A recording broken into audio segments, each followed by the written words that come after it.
The forest loomed before us, a sprawling expanse of dense, dark trees. It was the kind of forest that stories warn you about, where sunlight barely pierces the thick canopy, casting everything in perpetual twilight. Emily and I had come here seeking solitude and adventure, a chance to escape the chaos of everyday life. Nature had always been my sanctuary, a place where I could lose myself and find peace, and I wanted to share that with her. I've always loved hiking, ever since I was a child. The thrill of the unknown, the beauty of the untouched wilderness. It called to me. But this hike was different. I wasn't just looking for a thrill. I was running away from something. My past, my regrets, the noise that cluttered my mind. I needed the silence of the forest to clear my thoughts. Emily, always supportive, agreed to come along, hoping the trip would help me find the peace I was looking for. As we delved deeper into the woods, the trees seemed to close in around us. The air was thick, heavy with the scent of damp earth and decaying leaves. It wasn't long before we began to notice the carvings. Strange, wooden figures etched into the bark of the trees. Some were crude faces, their expressions twisted and contorted in agony. Others were symbols I didn't recognize, their meaning lost to time. I tried to shake off the unease that settled over me. Anxiety was something I was familiar with, usually triggered by too much caffeine or stress. But this felt different. It was a creeping dread, like the forest itself was watching us, waiting for something. The deeper we went, the more unsettling the carvings became. Each one felt like a warning, a message I couldn't decipher. We paused to catch our breath, the weight of the silence pressing down on us. That's when I felt it. A chill that ran down my spine, the unmistakable sensation of being watched. Do you feel that? It's like someone is watching us. Emily asked, her voice trembling. Yeah. It's probably just our imagination. This place is kinda creepy. I replied, trying to sound calm. But the feeling didn't go away. We continued walking, our senses on high alert. Shadows moved in our peripheral vision, always just out of sight. We turned quickly, but there was never anything there.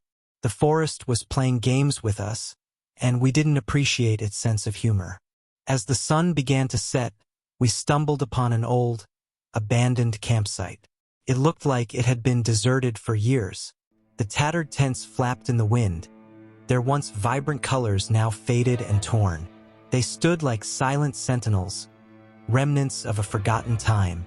The fabric fluttered eerily, as if whispering secrets of the past. The air was thick with the scent of decay and neglect, a pungent reminder that we were far from civilization. Scattered belongings littered the ground, half buried in the undergrowth. A child's toy, its eyes missing and limbs twisted, lay forlornly among the leaves. Nearby, a torn backpack spilled its contents. Moldy clothes, a rusted canteen, and a notebook with pages yellowed by time. The notebook's cover was scratched and dirty, and when I picked it up, a chill ran down my spine. The pages were filled with frantic, disjointed scrawls, as if someone had been trying to document their descent into madness. There were signs of a struggle everywhere. Trees bore deep, savage claw marks, their bark gouged out as if something with immense strength had tried to rip them apart. Broken branches lay scattered on the ground, their splintered ends pointing accusingly at the sky. Deep gouges in the earth suggested a fierce battle. The soil churned up as if someone had been dragged against their will. The campsite itself felt wrong. Every rustle of leaves, every creak of wood, set my nerves on edge. Emily and I exchanged uneasy glances. What the fuck is this? What do you think happened here? She whispered, her voice barely audible. I don't know.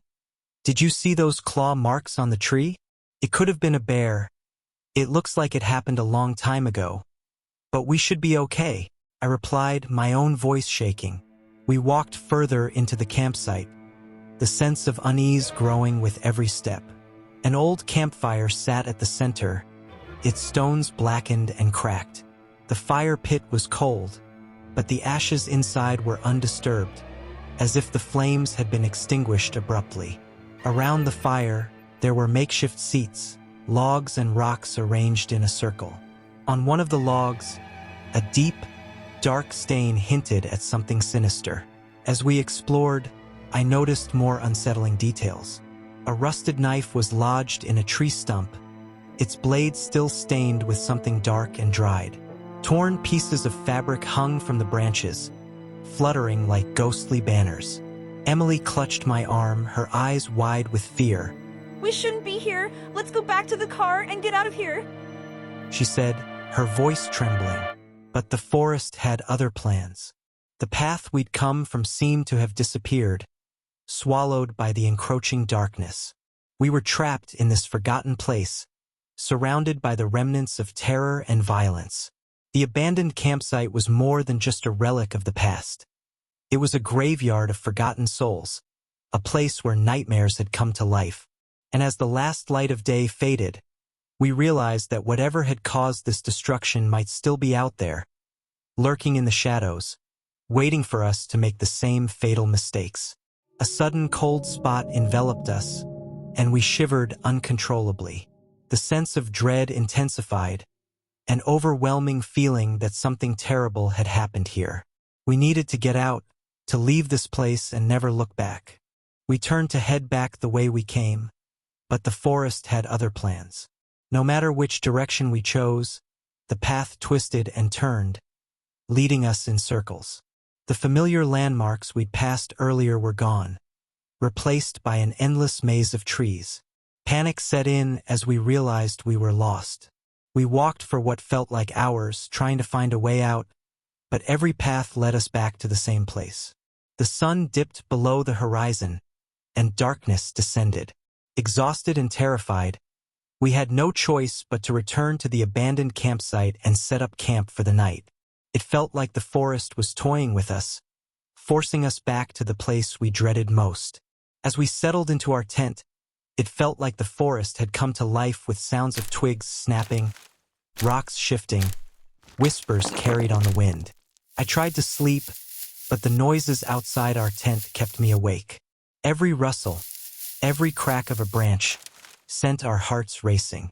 I unzipped the tent and peered outside, my flashlight beam cutting through the darkness. I saw nothing, but the feeling of being watched was stronger than ever. What could we do, though? I contemplated leaving, but it was too dark to navigate in the forest.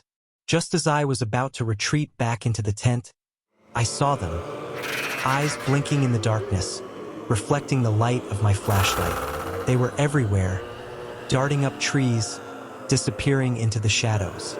My breath caught in my throat as I realized we weren't alone. The eyes were gone as quickly as they had appeared, but the fear remained. We sat up, wide awake, every muscle tense. The forest was silent now, an oppressive silence that felt unnatural. I knew we had to leave, but the darkness was impenetrable, the forest an endless labyrinth. As the night wore on, the noises returned, footsteps circling our tent, whispers growing louder. It wasn't just random forest sounds. It felt deliberate, like something was toying with us. The footsteps were light, almost cautious, but persistent. They would stop for long periods, only to resume again just as we were about to convince ourselves they were gone. "What do you want?" I shouted into the darkness, my voice cracking. There was no answer, only the soft crunch of leaves and the snap of twigs. My flashlight flickered, and for a moment, I thought I saw a shadow dart past the edge of the light. I couldn't stay in the tent any longer. Grabbing my backpack, I decided to move. Emily, who had been quiet up until now, grabbed my arm. Make it stop, please. I can't go out there. I'm so scared that we're going to die. She whispered, her voice trembling. Before I could respond, the footsteps grew louder, and the tent's fabric rippled as if something was moving outside. Suddenly, the tent's entrance flung open, and Emily was yanked out into the darkness, her screams piercing the night. Help! Oh God, help me! A blood-curdling cry that pierced the night, her voice fading into the darkness as she was dragged away. Terror seized me, every instinct firing at once. I scrambled out of the tent, my heart pounding so fiercely it felt like it would burst from my chest. I bolted after her, the forest a disorienting blur of shadows and twisted branches. My mind was a chaotic mess, my thoughts fragmented and frantic. There was no plan, no strategy, only pure, desperate impulse driving me forward. I tripped and stumbled over roots and rocks, my breath coming in ragged gasps. The trees seemed to close in around me, their skeletal branches clawing at my clothes, trying to hold me back. I could barely see Emily being pulled through the underbrush, her hands clawing at the ground. Then I saw it. It was a demonic being. Its grotesque form was illuminated by my flashlight, its hollow, empty eyes locked onto mine. The monster's head was a grotesque blend of human and beast, with hollow, empty eye sockets that seemed to draw in all light.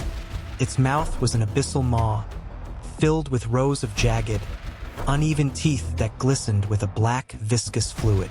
From its head emerged a mass of writhing, tendril-like appendages, each tipped with a sharp, claw-like protrusion. Its limbs were elongated and disturbingly thin, ending in gnarled, clawed hands and feet that left deep gouging marks wherever they tread. The creature moved with an eerie, silent grace, gliding through the forest as if it was a part of the shadows themselves. When the beast was near, the temperature plummeted, and an overwhelming sense of dread filled the air. The forest itself seemed to react in fear, with trees twisting and contorting away from the creature's path. I watched in horror as the demonic being tore into Emily, her screams abruptly silenced. Its claws slashed through her flesh with a sickening sound, like wet paper being ripped apart. Her eyes, wide with terror, locked onto mine for a fleeting moment before her head was violently jerked to the side. Blood sprayed across the forest floor, glistening darkly in the dim light. "Emily!" I screamed, my voice raw and desperate, but it was too late.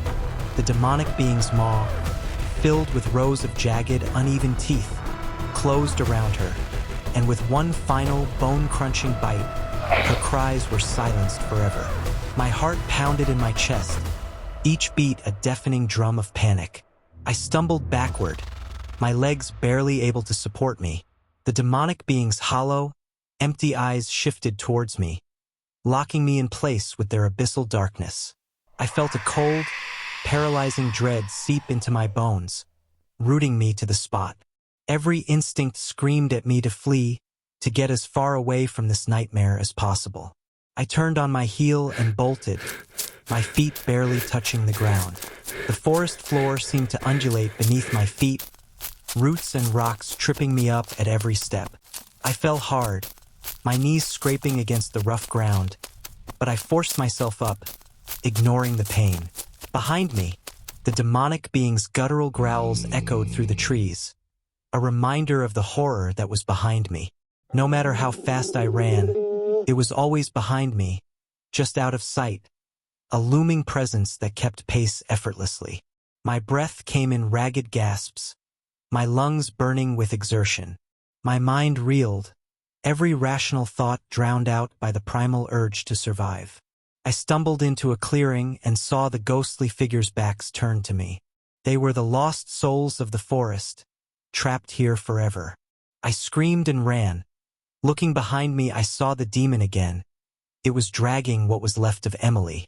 Exhausted and disoriented, I stumbled into a thick tangle of underbrush. The demonic being was closer now, its presence an oppressive weight that bore down on me. I could feel its cold breath on the back of my neck, its tendrils brushing against my skin. I was out of options, out of time. In a final, desperate attempt, I pushed through the underbrush, my hands bleeding from the thorns and branches that tore at my flesh. I could see the edge of the forest ahead, a glimmer of hope in the darkness. But as I reached the clearing, the ground gave way beneath me, and I fell into a deep, dark pit. I hit the bottom hard, the impact knocking the wind out of me. Above, the demonic being loomed, its face illuminated by the moon. It had me trapped, its prey cornered and helpless. I closed my eyes, waiting for the end, but the end did not come. Instead, the demonic being's tendrils wrapped around me, lifting me effortlessly out of the pit. It carried both me and Emily's body back into the depths of the forest, returning us to the cursed campsite. There, it placed me beside Emily's corpse, her vacant eyes staring into the void. The last thing I saw before darkness claimed me was the demonic being's maw opening wide, ready to consume my very soul. And then, silence.